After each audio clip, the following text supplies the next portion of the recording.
ಮೊಟ್ಟಮೊದಲ ಬಾರಿಗೆ ಸಕಲೇಶಪುರದ ಎಸಿ ಕಚೇರಿಯನ್ನ ಜಪ್ತಿ ಮಾಡಲಾಗಿದೆ.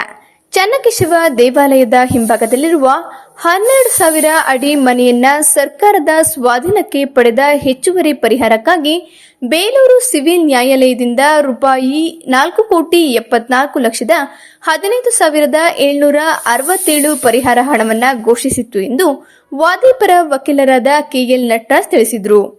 ಈ ಪರಿಹಾರ ನೀಡಲು ವಿಫಲರಾದ ಕಾರಣ ಹಾಗೂ ಬಾಕಿ ಹಣದ ವಸೂಲಾತಿಗಾಗಿ ಜಾರಿ ಸಂಖ್ಯೆ 40/2016, 6/2020 ಮತ್ತು 11/2018, 9/2020 ಹಾಗೂ ಇತರೆ 4 ಕೇಸ್ನಲ್ಲಿ ಬರಬೇಕಾಗಿರುವ ಬಾಕಿ ಪರಿಹಾರ ಹಣಕ್ಕಾಗಿ ಹಿರಿಯ ಸಿವಿಲ್ ನ್ಯಾಯಾಲಯದ ದಕ್ಷ ಮಹಿಳಾ ನ್ಯಾಯಾಧೀಶರಾದ ಎಂಎಸ್ ಶಶಿಕಲಾರವರ ಆದೇಶದಂತೆ ಎಸಿ ಕಚೇರಿಯನ್ನ ಜಪ್ತಿ ಮಾಡಲು ಶುಕ್ರವಾರ ಬೆಳಗ್ಗೆ 10 ಗಂಟೆಗೆ ಬೇಲೂರು ನ್ಯಾಯಾಲಯದಿಂದ ವಿಶೇಷ ಅಮೀನರಾದ ಎಂಕೆ ಪ್ರಕಾಶ್ ಮತ್ತು ಸಹಸಿಬ್ಬಂದಿಯ ತಂಡದೊಂದಿಗೆ ಜಪ್ತಿ ಆಗಮಿಸಿದ ಅಧಿಕಾರಿಗಳು ಮೊದಲಿಗೆ ಉಪವಿಭಾಗಾಧಿಕಾರಿಗಳು ಉಪಯೋಗಿಸಿದ್ದ ಕೆಎ 46G 9999 ಸರ್ಕಾರಿ ವಾಹನವನ್ನ ಜಪ್ತಿ ಮಾಡಿ ಬೇಲೂರಿನ ನ್ಯಾಯಾಲಯದ ಸಿಬ್ಬಂದಿ ಪ್ರಕಾಶ್ ವಶಕ್ಕೆ ಪಡೆದರು.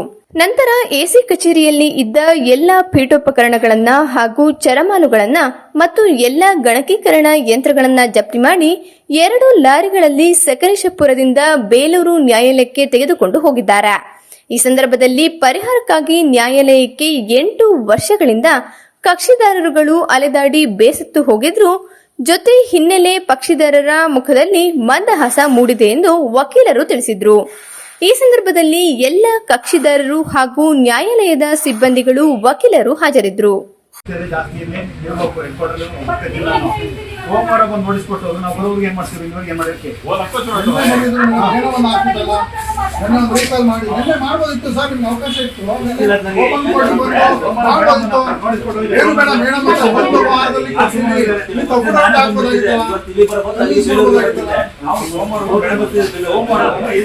ನಾವು ನೋಡಿಸ್ಕೊಟ್ಟು ಹೋಗಿದ್ವಿ. ಜಪ್ತಿ ಮಾಡಿ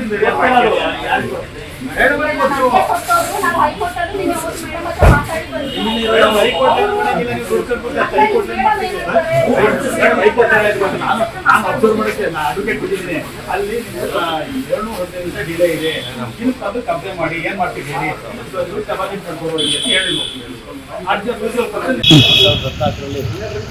ರಾಮು ಅಂತ ಮತ್ತು ಸುಧೀಂದ್ರ ಅಂತ ಇಬ್ಬರು ಸಂಸದ ಮೇಲವರು ಲ್ಯಾಂಡ್ ಅಪ್ಲಿಕೇಶನ್ ಮಾಡಿದರು. ಅದನ್ನು ಎ ಸಿ ಅವರು ಲ್ಯಾಂಡ್ ಅಕ್ವಿಸಿಷನ್ ಆಫೀಸರ್ ಆಗಿ ಎ ಸಿ ಅವರು ಅದನ್ನು ಅಕ್ವೈರ್ ಮಾಡಿದರು. ನಂತರ ನಾವು ಅಪೀಲ್ ಸಾಲದು ಹಣ ಕೊಟ್ಟರು ಅಂತ ಹೇಳ್ಬಿಟ್ಟು ಹಿರಿಯ ಶ್ರೇಣಿ ಬೇಲೂರು ನ್ಯಾಯಾಲಯದಲ್ಲಿ ಅಪೀಲ್ ಸಲ್ಲಿಸಿದ್ದು. ಅಪೀಲ್ 2017 ಮತ್ತು 2018 ಆರ್ಡರ್ ಆಗಿತ್ತು, ಇನ್ನು ಜಾಸ್ತಿ ಹಣ ಕೊಡಬೇಕು ಅಂತ. 20ನೇ ಇಸ್ವಿನಲ್ಲಿ ಜಾರಿ ಕೇಸ್ ಹಾಕಿದಾಗ ರಾಮು ಕೇಸಲ್ಲಿ 1,99,00,000 ಕಟ್ಟಬೇಕು ಅಂತ, ಮತ್ತು ಸುಧೀಂದ್ರ ಅವ್ರ ಕೇಸಲ್ಲಿ 1,85,00,000 ಕಟ್ಟಬೇಕು ಅಂತ, ಒಟ್ಟು 4 ಲಕ್ಷ ಚಿಲ್ಲರೆ ಇಲ್ಲಿವರೆಗೂ ಕಟ್ಟಿರಲಿಲ್ಲ. ಆದ್ದರಿಂದ ನಮ್ಮ ಹಿರಿಯ ಶ್ರೇಣಿ ನ್ಯಾಯಾಧೀಶರಾದಂಥವರು ಶಶಿಕಲಾ ಅವರು ಜಪ್ತಿ ವಾರೆಂಟ್ ಆದೇಶ ಹೊರಡಿಸಿದ್ರು.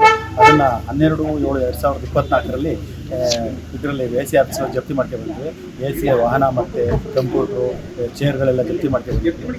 ಅದನ್ನು ಇನ್ನೂ ಸಹ ಅವರು ಯಾವುದೇ ರೀತಿ ಸ್ಪಂದಿಸ್ತಾ ಇಲ್ಲ ಇನ್ನು ಹಣ ಕಟ್ಟಕ್ಕೆ.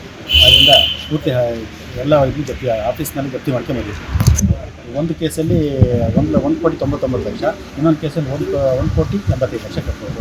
20ನೇ ಇಸ್ವಿವರೆಗೂ ಮುಂದಕ್ಕೆ ಇಂಟ್ರೆಸ್ಟ್ ಸೇರಿಸಿ ಕೊಡಬೇಕಾಗುತ್ತೆ. ಕೆಎಲ್ ನಟರಾಜ್ ಏನು ಅರ್ಜಿದಾರರಿದ್ದಾರೆ, ಅವ್ರ ಥರ ವಕೀಲರು. ಸ್ಥಳೀಯ ಹಾಗೂ ನಿಖರ ಸುದ್ದಿಗಾಗಿ ಸಬ್ಸ್ಕ್ರೈಬ್ ಆಗಿ ಬೇಮಾ ವಿಜಯ ಡಿಜಿಟಲ್ ಯೂಟ್ಯೂಬ್ ಚಾನೆಲ್ ಹಾಗೂ ಪಕ್ಕದಲ್ಲಿ ಕಾಣುವ ಬೆಲ್ ಐಕಾನ್ ಕ್ಲಿಕ್ ಮಾಡಿ ಕ್ಷಣ ಕ್ಷಣದ ಅಪ್ಡೇಟ್ಗಳನ್ನು ಪಡೆದುಕೊಳ್ಳಿ.